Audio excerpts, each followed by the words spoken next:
maybe I need to do this, you can send a letter or an email and have him do this at his leisure? Because that yes. feedback is so important. And I'm just kind of curious That's, how you do I think that's a good observation. I think when you're meeting with them face to face, sort of more general, sort of open questions get a lot of better information than sort of walking them through a survey. Doing the survey offline is fine, and there's real value in that. There's issues with that too, like when the doctor said, you know, on a scale of 1 to 10, how much does it hurt? Well, you know, my 8 might be somebody else's 3, so I don't know how that means anything to them, but so I said 5. It was average, but but I think, you know, when you're sitting with them, that's really valuable time, and just some open-ended questions about, you know, what's important to them, is what's working well, what's not. That kind of stuff will get tons of information, and then the sort of quantitative stuff, have them do that off that line, hand it to them, and tell them to mail it in. Jim, you talked to shifting the indifference of employees, because you talked about that as one of the big obstacles. That's really hard. We did a bunch of things, and there are some actually pretty well understood techniques. One that's been developed by some colleagues of mine from where I went to graduate school. It's called appreciative inquiry, AI, if you're familiar with it. And David Cooperrider there is the sort of grandfather, although he's younger than me, of appreciative inquiry. He's a brilliant guy. But basically it is focusing an organization on what they do well versus what's broken. So yes, we could sit with those employees and say, look, you pissed that, you shouldn't have said that, and you know, that gets you somewhere. But what really helped was focusing on when we did something that really made them happy, what was it?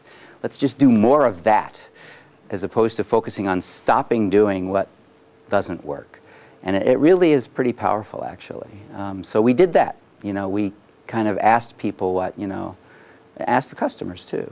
You know, what did we do once in a while that actually, and that's how we got to the issue of two things we did. One was the whole notion of being the one-stop, one throat to choke, I guess, in the one way to say it. The other one was we set up a group of pretty senior people who were assigned to each customer. People who could really deal with senior level people, who could deal with, you know, walk the factory floor, whatever it was, that were sort of ombudsman for each of those customers. And there was, each ombudsman had multiple customers, but that made a big difference too. And then it starts to permeate the culture. But changing a culture is a really hard thing to do. So. Jim, was that your, at Catalyst, I mean, when you're talking about the supply chain and the warehouse and whatever, you're now dealing with an environment where I'm sure that there were other things that could have gone wrong. Right. You look like the bad guy. Was that wasn't the culture, obviously, before you came on board? Right. The culture was what you ran into, which was we'd call and we'd say it. You know, it's like when your computer breaks and the hardware manufacturer says it's the software, and the software manufacturer says it's the hardware, and you're stuck. So yeah, the culture was to say, well, you know, call the conveyor company, call the controller company, call the whatever. That doesn't help. Now that may have been true, but it still doesn't solve the problem. So you don't want to put the burden on the customer. That's too many headaches.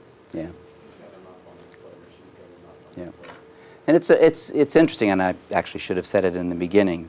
In every case, and most of my career has been spent running software companies that were turnarounds. I mean, that was the objective.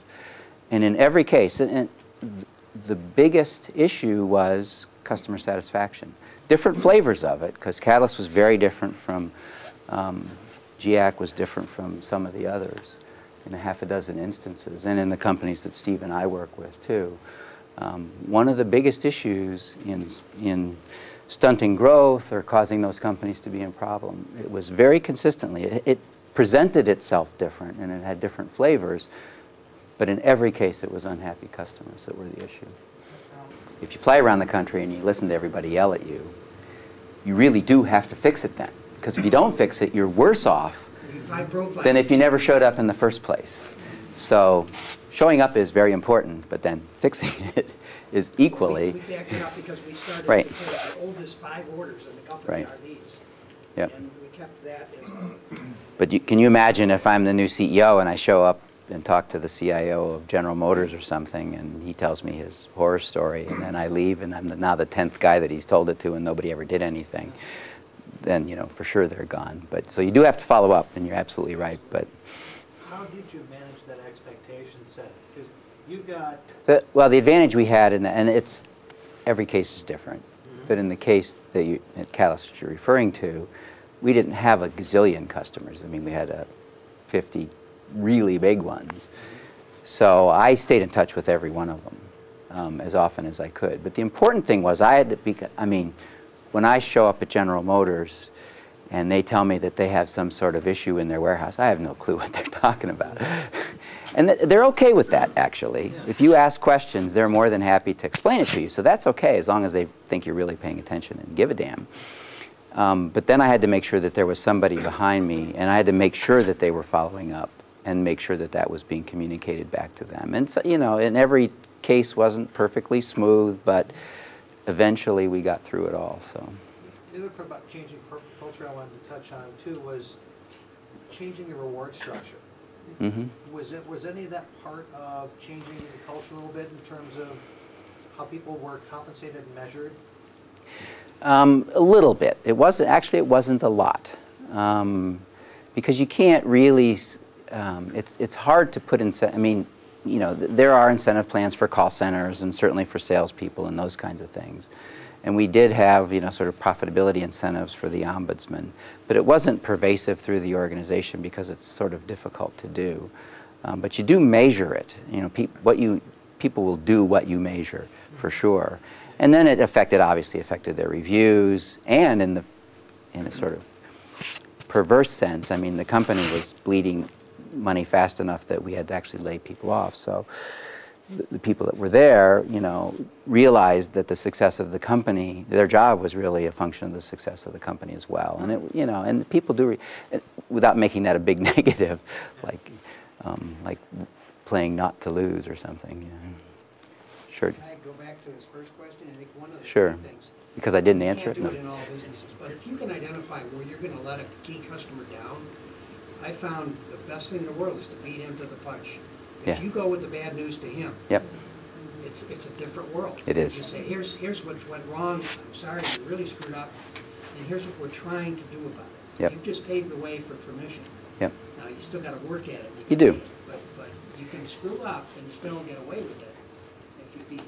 And that's exactly what I mean by high touch. I mean, if you send them a survey, that isn't, you know, it's okay, but you better show up at his doorstep as well. Are we? We're set. Thank you, Fred. Fred's giving me the hook. Thanks, everybody. I'll be around for questions, and then.